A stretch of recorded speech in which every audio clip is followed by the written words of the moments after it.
I used to think that in Europe things would be different, like the human rights and the free society. It really makes me feel sad because I don't have any rights.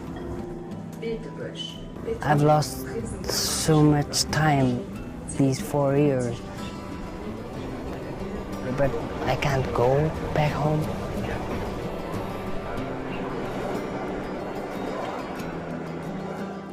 When I first came here, I had hope, but right now, I see everything dark when I dream about my future.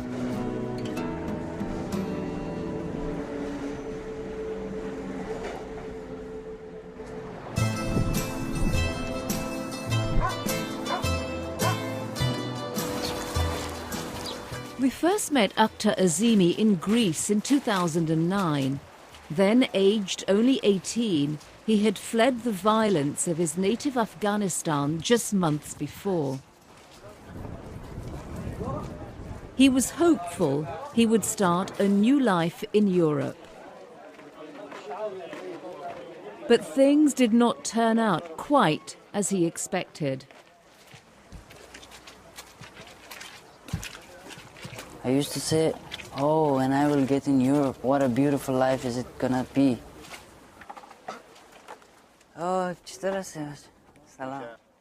Akhtar left Afghanistan after being threatened by the Taliban. Leaving his widowed mother and younger brothers, he came to Europe alone. And now I feel like it's a wrong number. We have come to a wrong place. Akhtar and some 1,600 Afghan boys and men found themselves living in squalor in this cardboard shanty town in Greece's western port city of Patras. This is like living like animals. Living amongst piles of rubbish and mud, the hundreds of residents had only 4 overflowing latrines and a few standpipes for washing.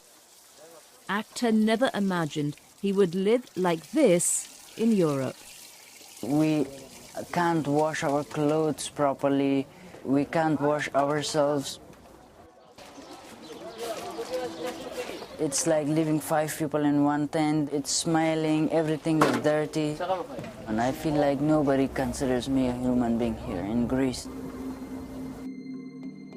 Because of its position on the edge of Europe, Greece is the entry point not only for Afghans but for hundreds of thousands of other migrants and refugees fleeing wars and poverty in other parts of Asia and Africa. They come by boat or any way they can. When it comes to migration, European law is clear. All asylum seekers must apply in the first country they come into. But getting approved in Greece was particularly difficult. At that time, the Greek authorities granted asylum to fewer people than any country in Europe, less than 1% compared to 45% in Spain and 19% in neighboring Italy. Greece is a small country and we cannot afford in taking care of all these people. Brigadier Kasoutis, then chief of the Aliens Police, was responsible for policing illegal migrants. He said Greece was being saddled with Europe's migration problem. As a country, we cannot have all this burden of the migrants without the assistance of the other European Union member states. The situation in which these refugees find themselves here is tragic. Christos Karapiperis from the Greek Red Cross had been helping the migrants in Patras for years. They cannot return to their countries. They don't have the right to do so. And they don't have the right to continue their journey into the rest of Europe. Here in Greece, their rights are not recognized and they're considered illegal. Therefore, they're trapped in a situation which has completely no way out. Akhtar's long journey began when he was just 5 years old, when his father was killed during Afghanistan's conflict with the Soviet Union, forcing his mother and her children to flee to Pakistan. Akhtar spent his childhood in a refugee camp. More than a decade later, his family returned to this area of Kabul, Afghanistan's capital. But the Taliban insurgency was gaining ground, and Afghan citizens were increasingly caught in the crossfire. Scared for his life, Akhtar began a risky journey overland to Europe.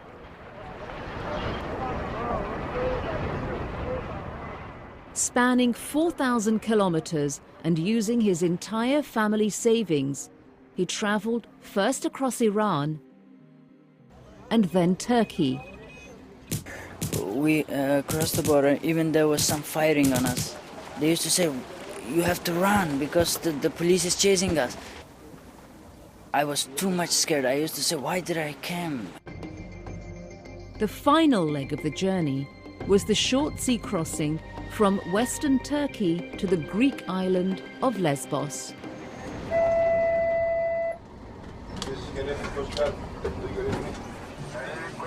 Coast guards patrolled the seas on the lookout for overloaded rubber boats. Here the weather prevents them, but here they will get off course a little bit and they go a little bit north. They came like a rocket towards our boat. It hit our boat like two cars crash. Their boat was punctured. Like these other migrants shown here, their boat started to sink. And we were saying, "Help us, help us." Akhtar and his group were finally plucked from the sea. He was then put in this detention center on Lesbos. But migrants like Akhtar could only legally stay in the country for 30 days unless they applied for asylum. If granted, they would be given refugee status, entitling them to assistance.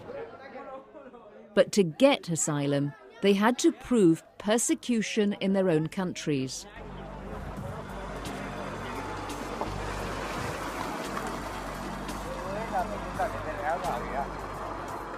Some 3,000 asylum hopefuls used to line up for days on the pavement outside the Aliens Directorate in Athens.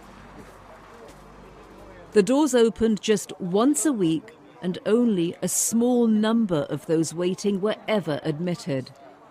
Some of these men had been coming back each week for a year, just to try and get an interview date. Desperate, Akhtar saw his only option was to somehow get out of Greece and try to get asylum in another European country. One way out was to smuggle himself onto the ferries which leave Patras daily, headed for Italy. And these trucks boarding the ferries seemed to be his best chance.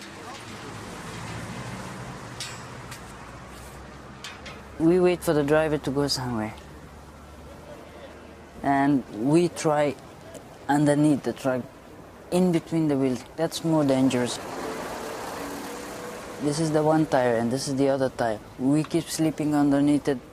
There are some wires we keep catching like this off the wires and keep quiet. One wrong move and boys had been crushed to death as one of the rear wheels was lifted. Each day, in broad daylight, dozens of boys swarmed after these vehicles as they approached the ferry port. Accidents were frequent. One boy was caught between two lorries and almost killed the day before we filmed here. Akhtar and the many other desperate migrants were caught in a limbo land of illegality, unable to stay in Greece and unable to leave. You have chances if you get out of here. But if you're here, you don't have any chance. Whenever the ship leaves, I look at the ship and say, if I was there, inside that ship.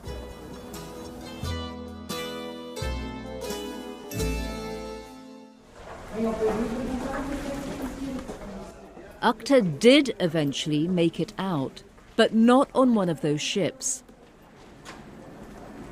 After several months of trying, he finally found another route. Risking border guards and scrounging and borrowing what money he could from friends for a train ticket, he headed north, embarking on what would be a treacherous 3-year journey across Europe in search of a country that would welcome him. With 2 friends, they travelled across Greece and north into Macedonia, through Macedonia to Serbia, then from Serbia across the border to Hungary.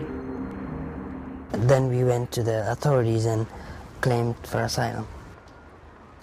We all wanted to stay in Hungary because we just wanted to stay somewhere. But Akhtar was about to come face to face with that European immigration law stipulating that asylum applications can only be processed in the first country the migrant entered, which in his case was Greece. While his asylum application was processed, he was once again put in a detention centre. It was locked. Of course, we couldn't go out. Several weeks later, Akhtar received the news that his application had been turned down. Fearing that he would be sent back to Greece, he fled.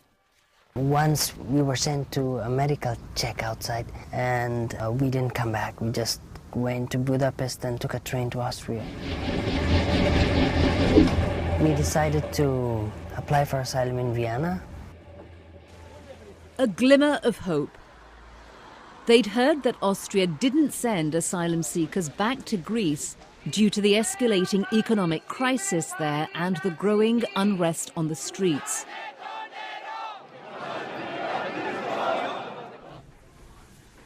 Akhtar settled in and found himself a job, determined to pay back the money he had borrowed from friends to pay for his journey. When I was in Austria, I worked for a few months as a translator with the doctor. Since in that camp there were a lot of Afghans and some Iranians, some Indians, some Pakistanis, and that way I earned some money. After 6 months of waiting, Akhtar heard back from the Austrian authorities. The answer was the same, that they would send us back to Greece. Yet again, he was forced to flee. And instead of putting barriers, states should be concerned at facilitating this migration. Francois Crépeau, the United Nations Special Rapporteur on the Rights of Migrants, says that with 15 million migrants on the move globally, their situation has to be addressed. One of the biggest challenges migrants face, he says, is being seen as terrorists. Policies have been put in place which treat migrants as a security risk. Crossing the border has been criminalized in several countries, and it's also worrying because most migrants are not security risks. Akhtar believes he isn't either, but he had to set off again. Travelling through Italy and France, he headed for a place he'd heard was giving migrants a chance. A small, wealthy country in Northern Europe, Luxembourg. It was his last hope. When I arrived here, I applied for asylum, and they immediately decided that they will not send us back to Greece, since the situation over there was worsening.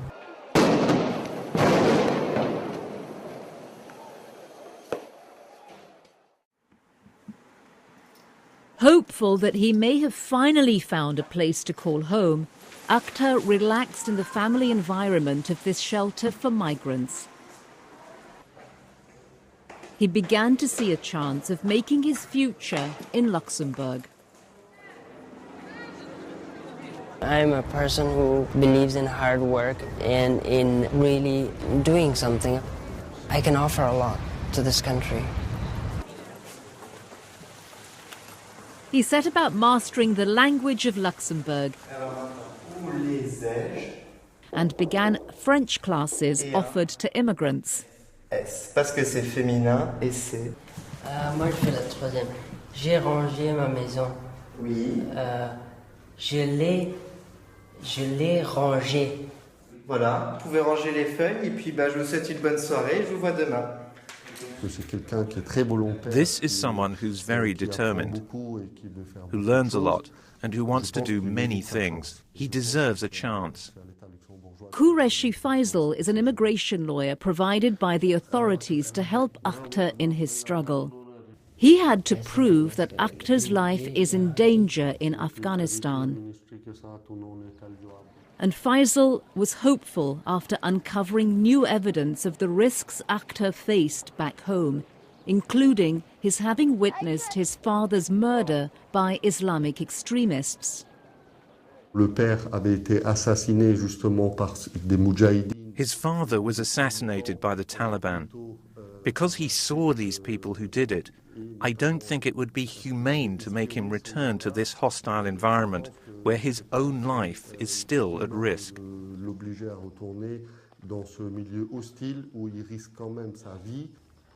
I cannot go back to Afghanistan. I fear I'll probably be killed sooner or later because I cannot hide for the whole of my life. But will he have a choice? After all his attempts to build a life here in Luxembourg and to be a model citizen, Akhtar, after long months of deliberation, got his reply. They say he's not been able to demonstrate that he fears for his life.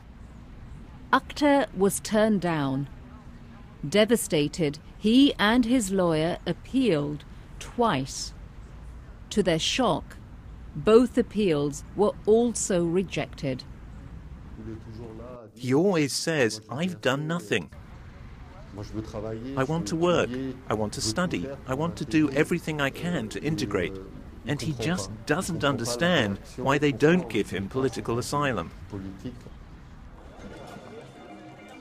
With all appeals exhausted, Akhtar is now what is called an irregular migrant, with the threat of deportation at any time and no rights as a resident of the country, no right to work, to rent an apartment, or to be recognized as a citizen.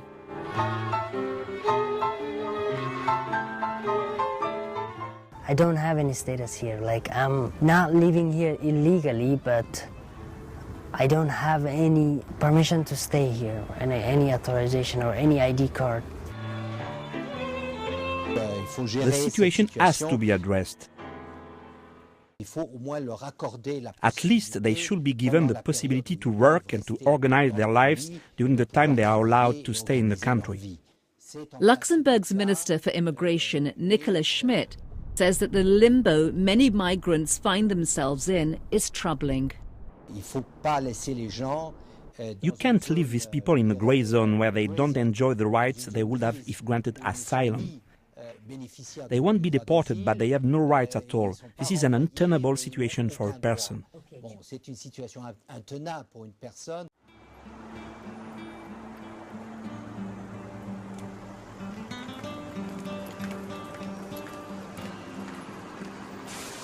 Akhtar agrees. More than 4 years after first fleeing his home in Afghanistan,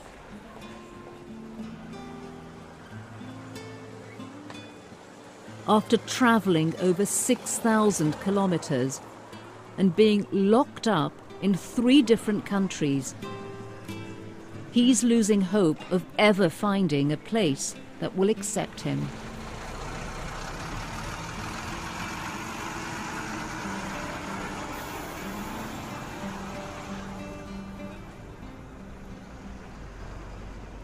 I'm afraid that in the future I won't have any place to live in. Give me a chance to live here and to live like a normal person. I hoped for a place where I could live in peace.